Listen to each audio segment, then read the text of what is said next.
Coming up on Oxford Weekly News, Miami Greek life is once again on the hot seat following another hazing incident. But first, a report on a local elementary school in need of more than repairs.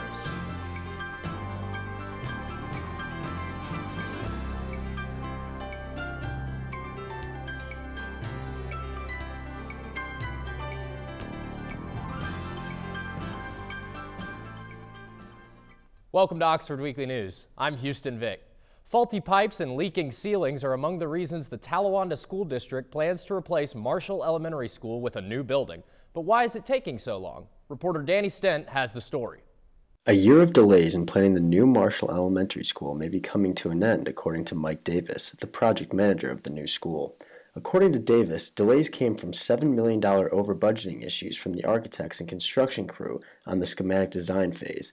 On February 11th, Davis made a proposal that balanced the budget, and he believes that this sets the stage for the design development phase to begin in early May. But that's really been the delay thus far, is trying to bring that $2 million architect off budget and the $5 million CMR off budget to bring those in line so we can start we can complete SD and then move into the DD phase, which is further definition of the building. One thing that Davis is excited to announce is that the roughly $14 million project will be funded mostly internally and won't raise taxes. Principal of Marshall Elementary, Chad Hinton, showed me around the school to get a better look at why they need a new facility. So what you're really looking at is, do we have a building that's designed for what education might look like for the next 50 years? And when you really think about that question, the answer is probably no. And so we need to look at what can we do to upgrade that. So when I talk about a leaky roof and having it leak over our main control panels, you see how creative we have to get with some plastic to keep those protected. You can kind of see the stained parts that come through. And yet, leaking ceilings are only one of the structural problems with the current facility. Talawanda School District and Principal Hinton both hope that this process gets expedited. That was Danny Stent reporting. Marshall Elementary Principal Hinton says he and his staff hope to move into the new school in about 2 years. That timeline is dependent upon first resolving the budget issues associated with the project. On March 19th, an explosion in a North Campus alley injured 2 Oxford teenagers, leaving one in critical condition. Police are saying the explosion was caused by a modified pyrotechnic device, possibly a part of a firework. OPD's Chief John Jones says the alley is commonly used to shoot fireworks. Someone was discharging fireworks and part of a firework did not go off or was left behind. And, who knows how long it had been there. But then when these 2 boys came along and saw something shiny and drew their attention to it, and then started trying to light this device that they thought might have been a smoke bomb. Chief Jones says OPD is still investigating the incident. One boy was released from the hospital shortly after the explosion with only minor injuries. The other is now in stable condition and should be released from the hospital soon. Egregious acts and dangerous hazing. These are some of the words Miami President Greg Crawford used in an email to students and faculty as the school was headed to spring break. Reporter Kat Bojack has the story. The anonymous student told a friend not long after the abuse began that he, quote, felt like he was going to die. He was rushed to McCullough Hyde with a blood alcohol content 3 times over Ohio's legal limit of 0.08.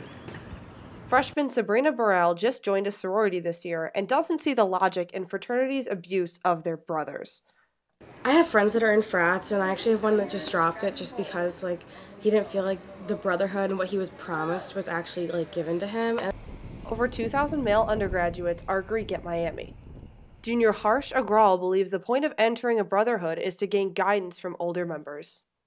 And so I think for someone to take advantage of members who are, trying to join or trying to become a part of something is, just terrible and abusive and irresponsible. I think it reflects bad on your organization and Miami. The Interfraternity Council's mission statement reads, to support a Greek community that exists to develop fraternity men for the betterment of society. IFC did not respond to Oxford Weekly News' request for an interview.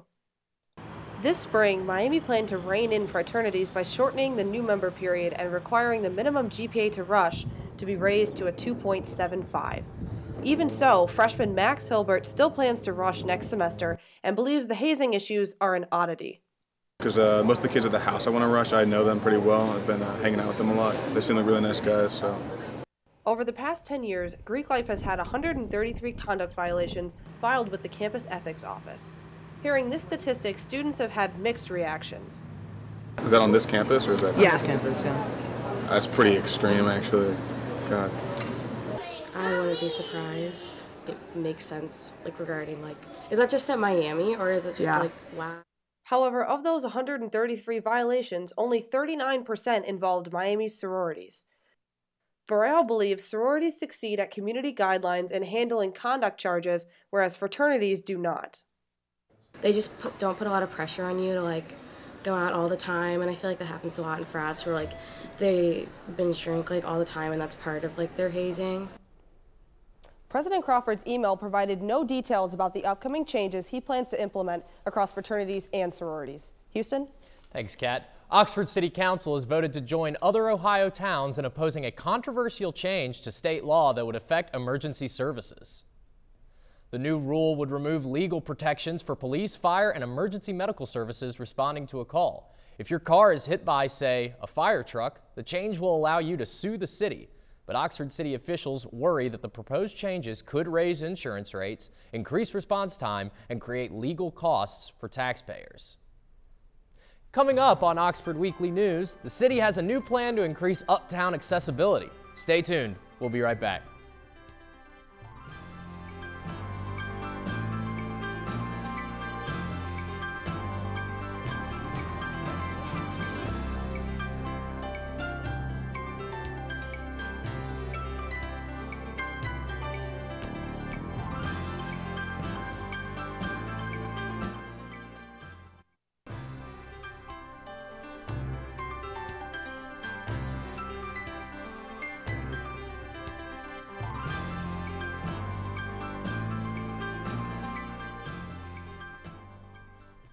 The race for Miami University's student body president is not over. Candidates Jalen Perkins and Gabby Meissner are in a runoff election. We spoke with Perkins and Meissner again to see what they would bring to campus if elected.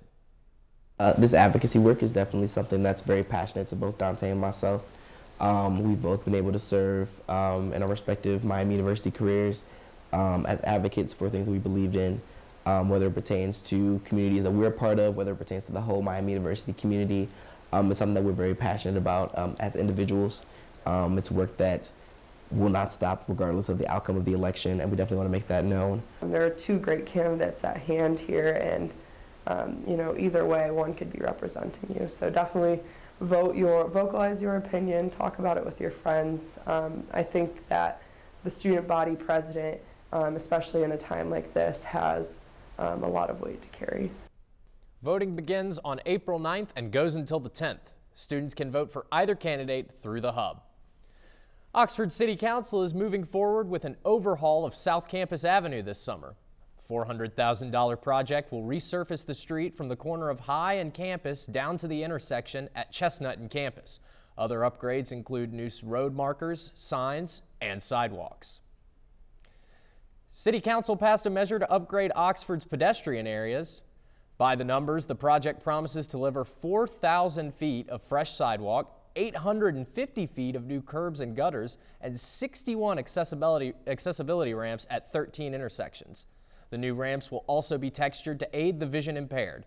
But perhaps the sweetest figure is the project's budget of nearly $90,000, paid in federal funds at no expense to the city of Oxford. On April 4th, Emmy-nominated actress Laverne Cox spoke on Miami's campus about her past experience as a member of the LGBTQ community through a poem, Ain't I a Woman, by Sojourner Truth. Before the show, we spoke with a member of Spectrum about Cox's visit. For sure, like sometimes some celebrities can be like a bit like extra. Like sometimes I feel like they're unrealistic, but Laverne, I never felt that way. And she's like very simple. She carries a very simple vibe, although like she just carries herself very well, like very positive. So like I just love her, that's it. Yeah. Other students shared Kaltia's excitement. Tickets to the event were all sold out. Coming up, Miami seniors take the first steps towards May graduation. Stay tuned. We'll be right back.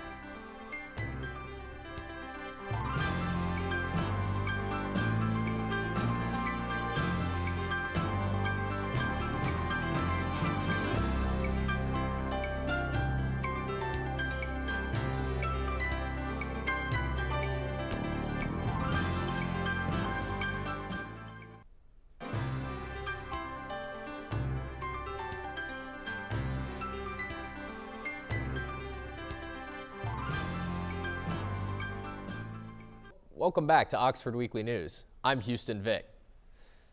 The 4th annual Data Fest will be held at Miami from April 5th through the 7th. Teams of undergraduate students will complete to analyze data sets and will ultimately present their findings to a panel of judges. The top 3 teams as scored by the judges will be awarded cash prizes. 156 students are registered for this year's event. Miami University Health Services Center has reported no new cases of hepatitis A following a recent health advisory notice, which alerted the student body of a faculty member who had been diagnosed with the disease. According to a university spokesperson, the faculty member had been on research leave, which lowered the chances of student interaction. The May 18th graduation date is quickly approaching, and to help with easing some of the stress, Miami hosted GradFest. The 2-day event gave seniors a chance to get headshots, diploma frames, and get catered food for their graduation celebrations. Seniors could buy their cap and gown for a discounted price as well. I'm excited. I'm also nervous. It seems really surreal right now, so I don't think I'll actually believe it's happening until it happens. Seniors can still purchase cap and gowns at Brick and Ivy. However, the tassel is now a separate cost. Several break-ins at off-campus student housing over the spring break holiday have Oxford police reminding residents to lock their doors and to take items like electronics and jewelry with them. You can register for an OPD officer to check on your home while you're away through the City of Oxford's website under the Students and Residents tab. Yoga in the Park, a program run by the Oxford Coalition for a Healthy Community, will return for its 5th year after Oxford City Council approved a resolution for the use of Memorial Park. The free sessions will take place Saturday mornings from June to September, with certain classes also scheduled to occur at Lewis Place. Every Sunday for the next 6 weeks, there is an educational way to experience one of Oxford's nature trails. Wildflower walks led by Miami University botanists and local nature enthusiasts will be held at 1 p.m. at the Silvore Biological Sanctuary. Anyone who is interested in attending should meet at the Peffer Park Shelter. There are also special activities designed for children planned for the final 2 walks. That's all for us this week. Thanks for joining us. I'm Houston Vick.